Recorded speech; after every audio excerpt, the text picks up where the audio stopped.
السلام عليكم ورحمة الله وبركاته. ازيكم يا حلوين؟ عاملين ايه؟ كل سنة وانتم طيبين وكل لحظة في حياتكم انتم بألف صحة وسعادة يا رب. النهاردة ان شاء الله هنعمل مع بعض كوباية الرمان.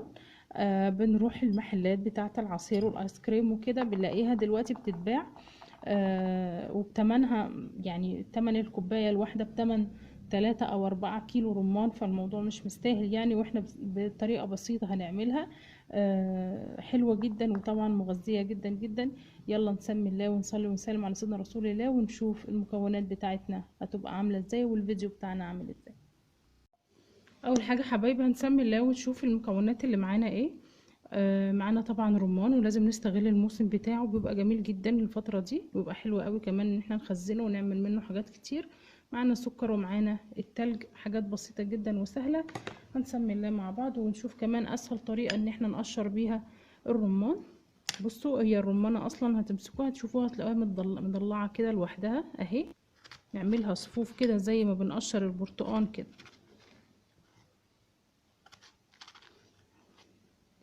اهي بالشكل ده. هنبدأ بقى كده نفتحها بالراحة، بسم الله اهي.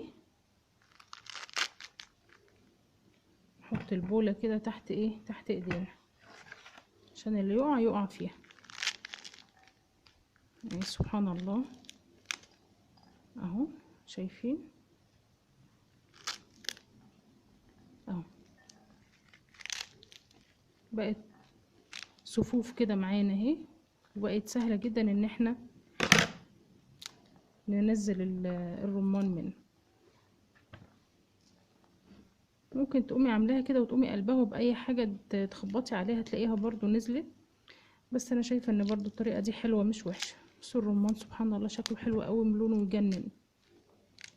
استغلوا الموسم بتاعه، كله فوائد وكله الياف، بتعمل منه حاجات كتير جدا، وتعمل منه طبعا دبس الرمان من اغلى الحاجات اللي ممكن نعملها في البيت كمان بدل ما نشتريها من بره.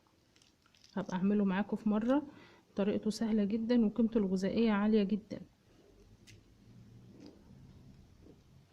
تمام. ممكن لو الرمان مش احمر معاكي كده بنعمل له حيله حلوه قوي.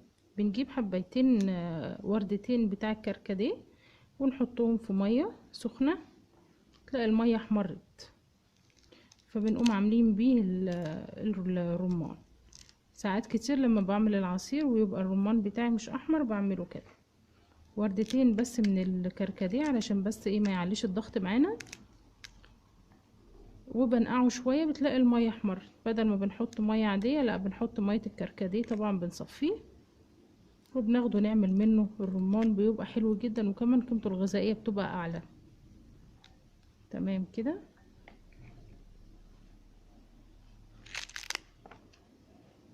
شكله بصوا مرصوص ازاي، حلو قوي ولونه مجنن، بسم الله ما شاء الله سبحان الله. انا هخلص الكميه بتاعتي عشان ما اطولش عليكم الفيديو وبعدين هرجع لكم تاني.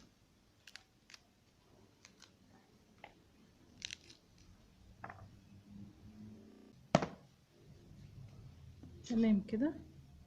هندوب عليه معلقتين سكر صغيرين مش كتير برضو.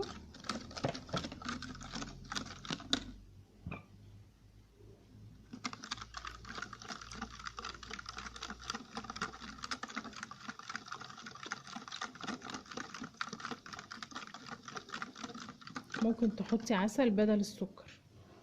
ومعانا هنا تلج.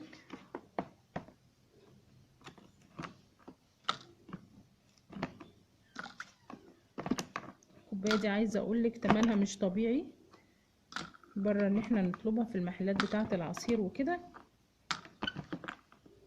وهي اصلا مكوناتها سهله جدا يعني.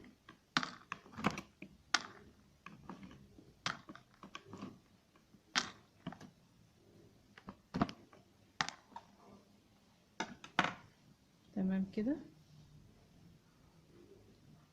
ونحط الرمان بتاعنا زي ما قلتلك. ممكن نحط وحدتين من الكركديه، بيخلي لونها احمر وجميل جدا.